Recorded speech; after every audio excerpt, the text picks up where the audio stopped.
Okay, hello everybody, my name is Massimiliano Zecca. I am a professor of healthcare technology at Loughborough University in UK. I'm also visiting professor of robotics at Waseda University in Japan.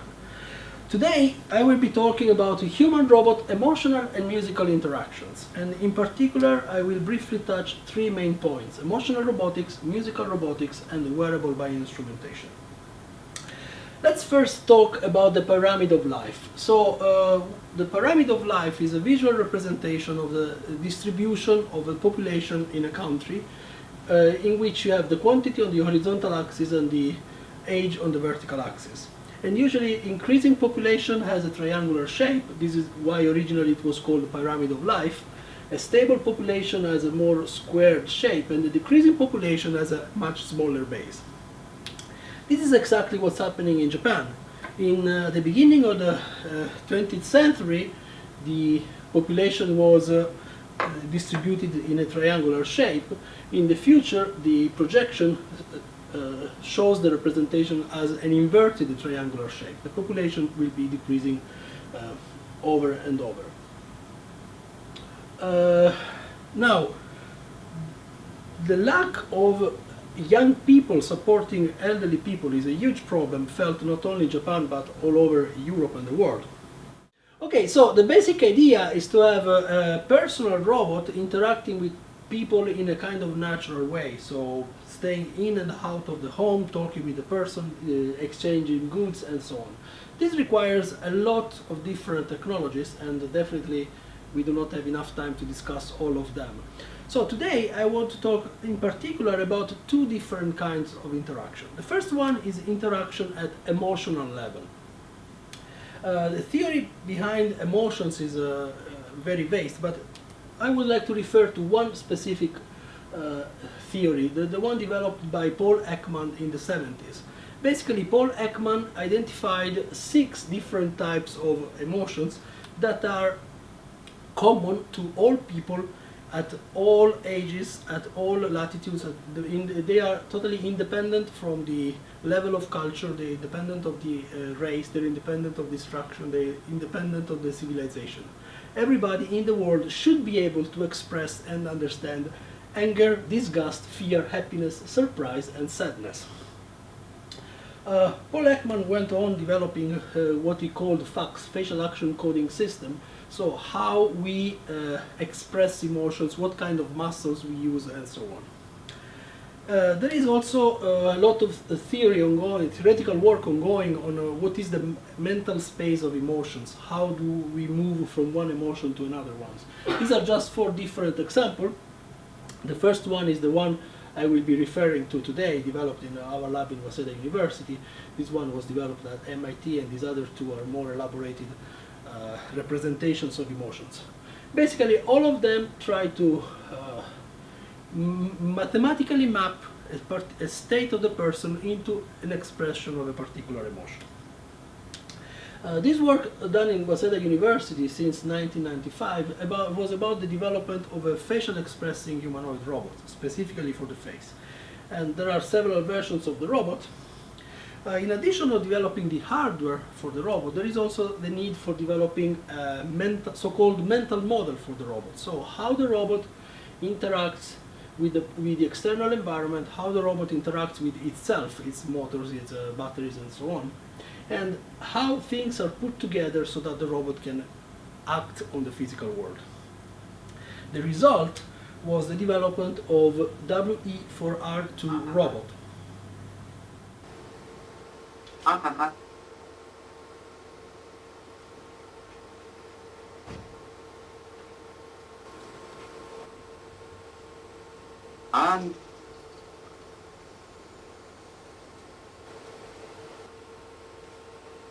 Yeah.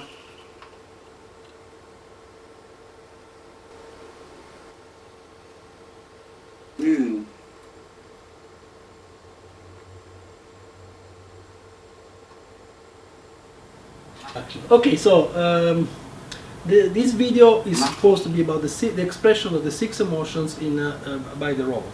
The robot is also capable of doing different behaviors, interacting with objects and different things, as in the following video.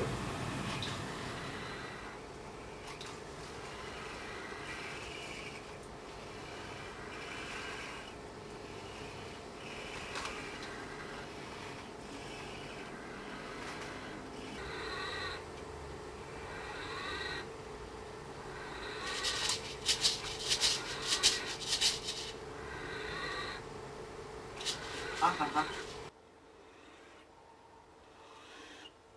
それちょうだい。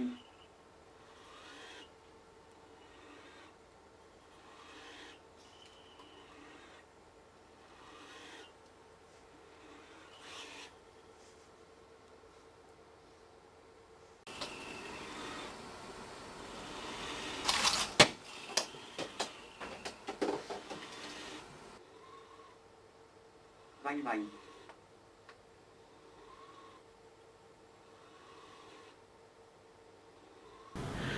Okay, so I keep going. The next video will show the robot interacting with objects, and you will also see how the emotion of the robot will change depending on the interaction with objects and people. You will see how the different sensors value, the different conditions surrounding the robot will trigger a different emotional behavior from the robot.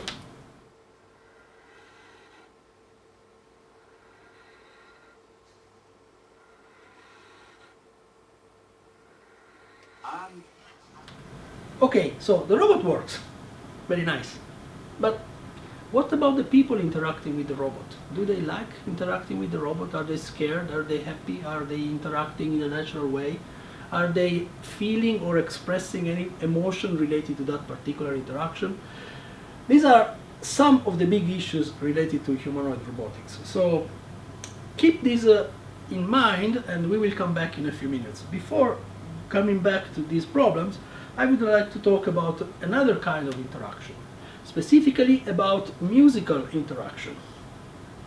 So the basic idea behind musical interaction is to make the robot capable of interacting with other musicians at the same level, as if it were another player in the same group.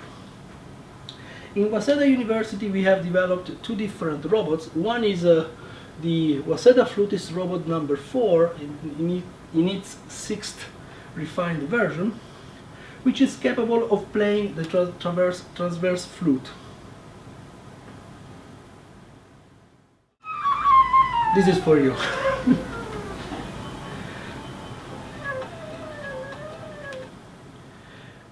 Another instrument-playing humanoid robot is the Waseda Saxophonist number 3. In this case, the robot is capable of playing a normal sax.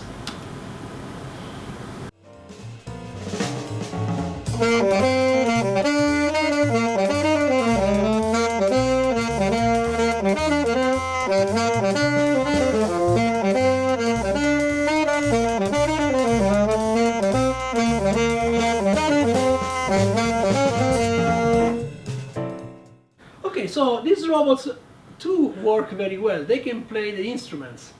However, they're not interacting at all. So they are just playing the instrument. It's pre-programmed, it's scripted. They keep repeating and playing. They play actually at a quite, in human scale would be an advanced intermediate player. So it's not at professional level, but definitely much better than a beginner.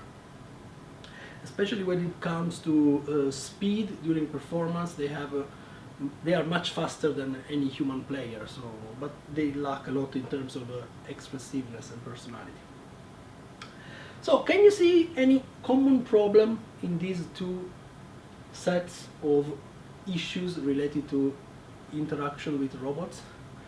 The common problem, the common need, is that we need to understand what's happening in the human side. This is something that was totally lacking when I started this research, and it definitely showed a great need for wearable sensing, for sensors that you can put on the person, sense what the person is doing, sense how the person is feeling, and allow the robot to understand this part.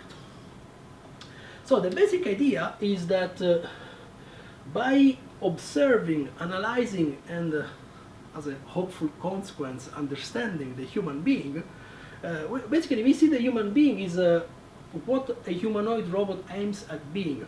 So it's the best possible humanoid robot that could be built. Understanding how the humans are working, so called, basically can make us understand how we do control our bodies. They are much more complex in terms of mechanical or electrical complexity compared to any robot. And as a consequence, by understanding ourselves, we can develop better tools because we know better what these tools are intended for. So this research line was about the development of a wearable bioinstrumentation system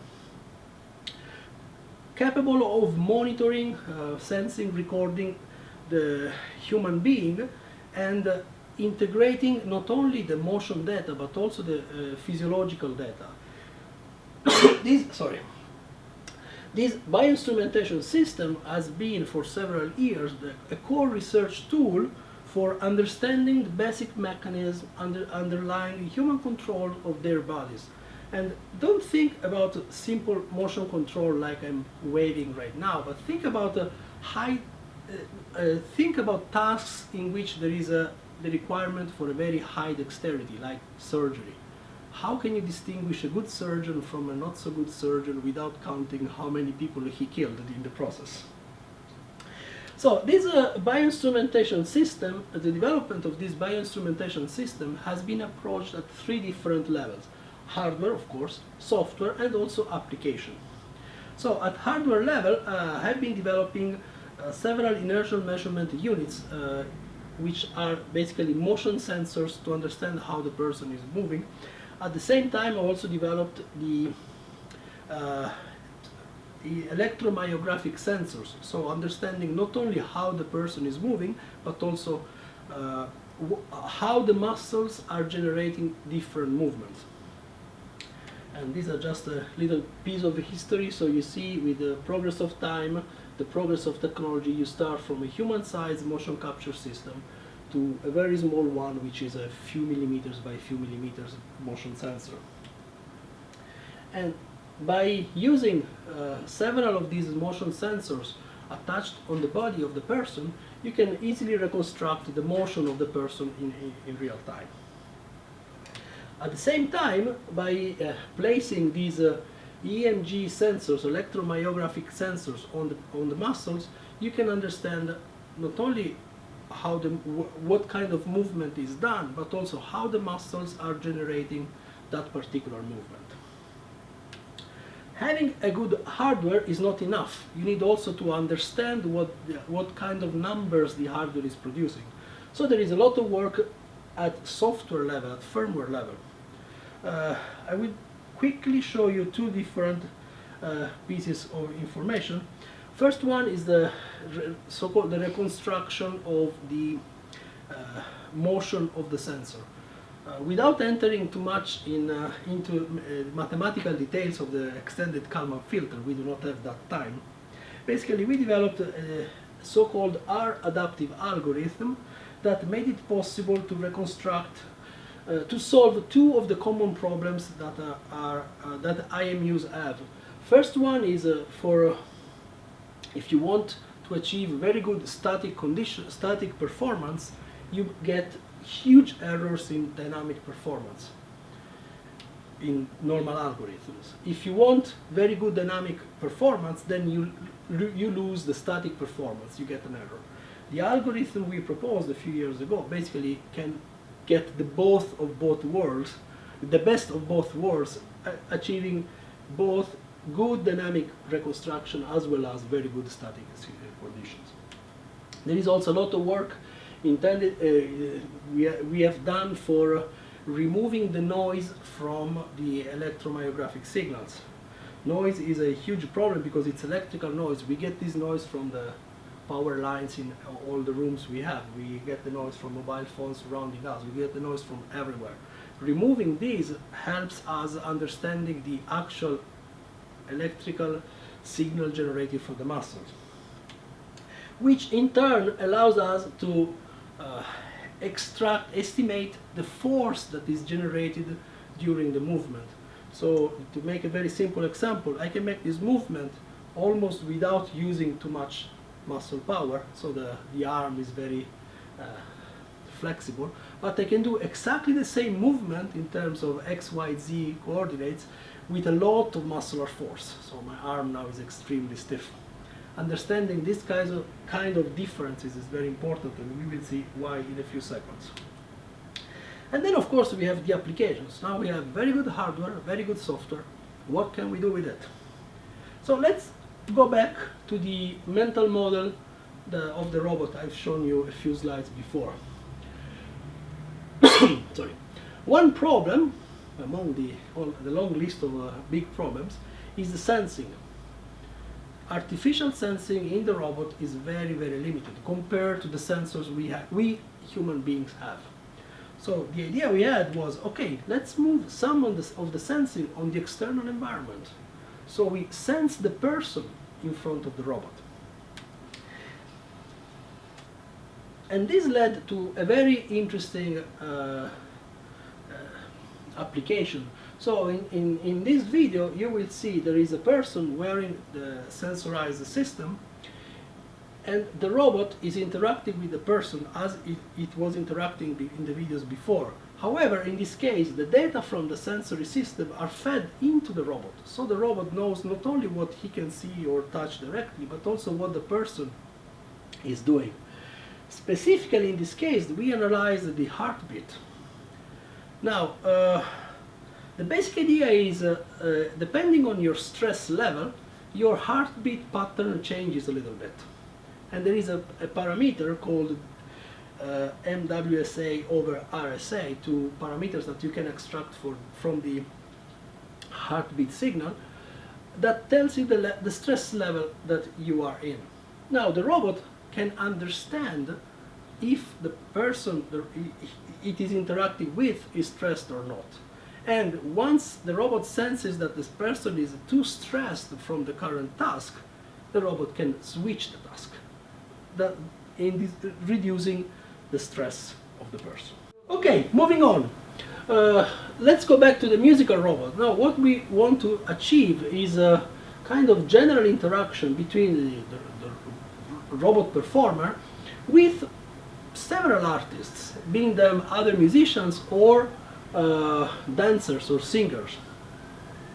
We want to have some kind of performance rule and modulate the output of the robot depending on what the others are doing, and vice versa.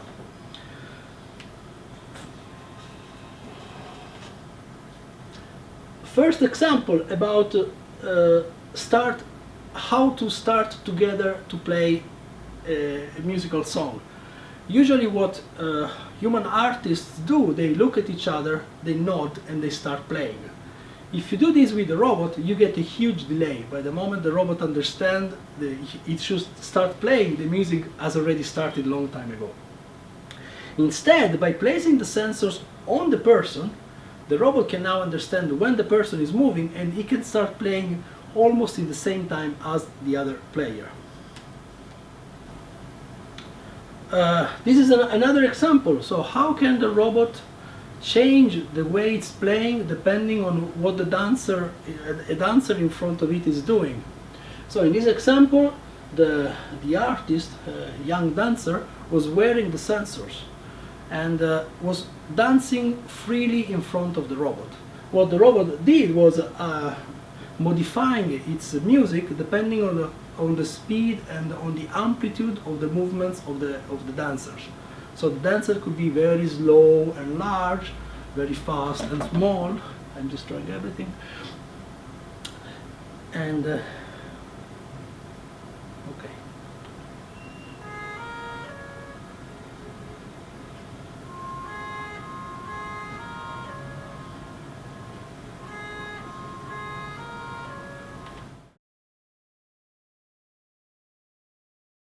Now, this works very well if the robot is interacting with one other musician.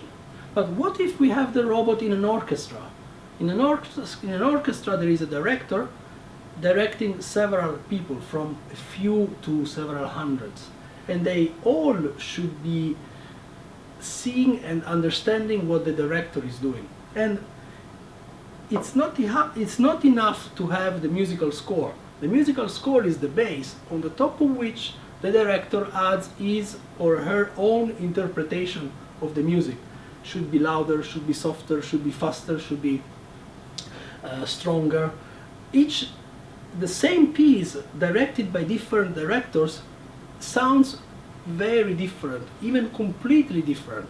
How can we make the robot understand this process of personalization of the music? So what we did was sensorizing the director by placing the sensor on his hand. So now the robot was able to understand how the director was moving and was able to change in real time the music it was playing.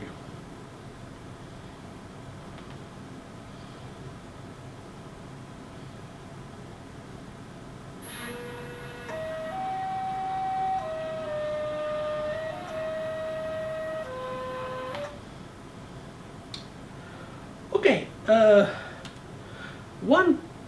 now the main result at the end of this phase is that we have a wearable bioinstrumentation system that we can apply, we can make a person wear, and we can understand how the person is behaving, what the person is doing.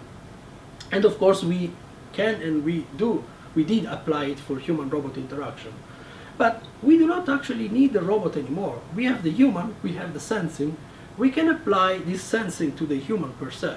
So specifically, we can use the sensor as a way to clarify the skills of the person at a very general level. Personally, I'm much interested in applications in medicine or in surgery and surgical training. The reason is this. This diagram here shows the traditional training that is performed in most of the hospitals, most of the surgeries in the world. So you have a trainee, you have the evaluator observing, there is some exercise, and maybe the exercise produces a score, and the evaluator, by looking at the person, produces some advice. And there is a huge variability of what can be achieved because everything depends on the evaluator. So if your evaluator is a very good teacher, you can get very good advices. If your evaluator is a normal one, you get normal advices. And so what the net result is that you get newer doctors that are either good or so-and-so or even bad, depending on who is evaluating them. Can we use the sensing to produce some more objective evaluation? And this is what we did. Basically, we changed the loop by sensorizing everything, sensorizing as much as we could. So we sensorized the human or the instruments that the trainee was using. We sensorized the training platform. We did some motion analysis and skill classification that is objective. It's exactly the same whether you are in Alaska or whether you are in Sydney. And the expert doctor is still there. You still need some advices that goes beyond the technical level. But you get the technical scoring, which is exactly the same all over the world. To show you some example, in laparoscopy training, basically by using both the IMU sensors for motion and the EMG sensors for muscle activity, we could get both qualitative analysis, so showing, for example, in this case, how the experts and the novices generate force during the exercise. And you can see the two graphs are completely different. You can also get quantitative analysis. In this case, you can show the difference between dry boxes and in vivo experiments. So, numerically, what has changed from one experiment to the other one. Of course, the system is still not optimized, but it's a very good starting point in the sense that we can get both qualitative and quantitative numerical data, numerical information that the doctor, the senior doctor, the trainer can use to back up his advices. Okay, almost finished. So out of this presentation, what I would like you to take home. One very simple message. We need to work very, very hard for developing better robots, but we need to work even harder for understanding ourselves. Thank you very much.